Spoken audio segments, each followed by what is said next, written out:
It's our top story this half an hour. Russian President Vladimir Putin weighing in on allegations that his country did meddle in the U.S. election last year. Putin called the claims, quote, a load of nonsense during an interview with NBC News.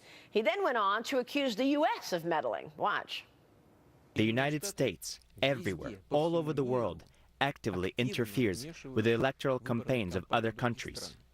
Put your finger anywhere on the map of the world, and everywhere you will hear complaints that American officials are interfering in internal electoral processes. In the grand scheme of things, we don't care who's the head of the United States. We know more or less what is going to happen. And so in this regard, even if we wanted to, it wouldn't make sense for us to interfere. For me, this is just amazing. You created a sensation out of nothing. You people are so creative over there. Good job. Your lives must be boring. Wow. Joining us this morning is former Florida Congressman Lieutenant Colonel Allen West. Colonel, good to see you. Thanks so much for joining us. You heard Vladimir Putin there. Your reaction? Well, you know, you're dealing with a former KGB colonel, so you know he's going to take whatever you're presenting, he's going to twist it. What the commentator there from the other network should have done was talk to Vladimir Putin about what we know he is actually doing. Gerald Nicholson and also the Secretary of Defense Mattis has said that Russia is supporting the Taliban in Afghanistan. And you could have easily cornered him and asked him about that, and asked him about his interventions in Syria, and asked him about some of the other incursions he's doing in the Arctic and what have you. But when you have this politicized agenda that certain networks are after, he was right in saying you guys are just sensationalizing, and maybe next they're going to go look for the Loch Ness Monster. Well, it was really creative, though, to insert Trump in the whole meddling thing.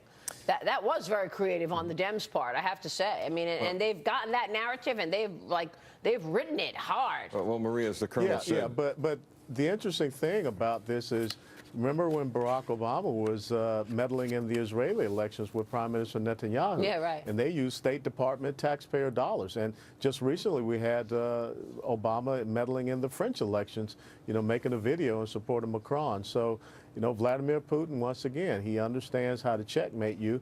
And that network, they kind of look like they had egg on their face to me. Steve Rogers. As the colonel said, Maria, we're dealing with a former head of the Soviet KGB, a master at deception, a master at disinformation. And there's no question in my mind, and I don't think in anybody's mind, that Vladimir Putin knows exactly where that information came from and who was meddling. If not directed by him, he knows what went on and who committed these acts.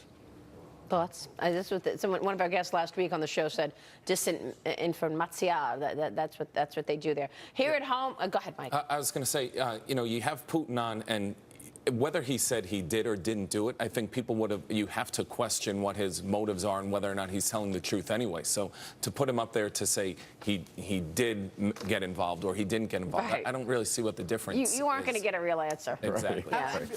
I walked away from that interview and went, well, what was the point of that?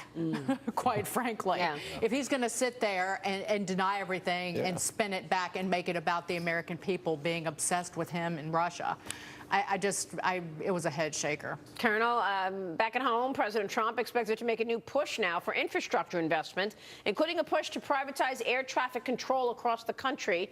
What's your take on this? Can Congress find common ground in terms of turning the now conversation toward infrastructure?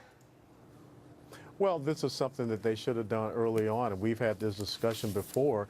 If you had done a one-time lower tax rate repatriation for the corporate business earnings that are offshore, we could have used that for infrastructure repair. Yeah. As far as privatizing all of our air traffic control, I think that we don't want to lose that control. I think that one of the things we could look at doing is maybe allowing certain airports to privatize their TSA. I know that out in San Francisco, they have that in place, and I think you will have more efficiency and better security practices. But I think we want to make sure that our air traffic controllers are on the same sheet of music as far as their practices and procedures. Mike Murphy, on the one hand, you want to see the administration continue and focus on its domestic agenda, but now we're bringing into the conversation, you know, details on infrastructure. Where are the details on tax and tax reform? Well, I think we need both, Maria, because it's a complex position, obviously. But now I think President Trump needs some wins behind him. So whether it's going to be infrastructure or tax, I think one thing that he's doing is using the global headlines, the terrorism that's out there, kind of, I hate to say using it, but to his advantage to say, look, I've talked about needing this travel ban. I think now the travel ban gets passed because of what's going on. And I think I'm not against Muslims, but I am against anyone who's coming to this country to blow up me or my family. Well, and I think that's the point. And I think that, to Colonel West's point, that will be a huge hurdle in trying to privatize air traffic control, because the security screeners and security at our nation's airports was private before 9/11.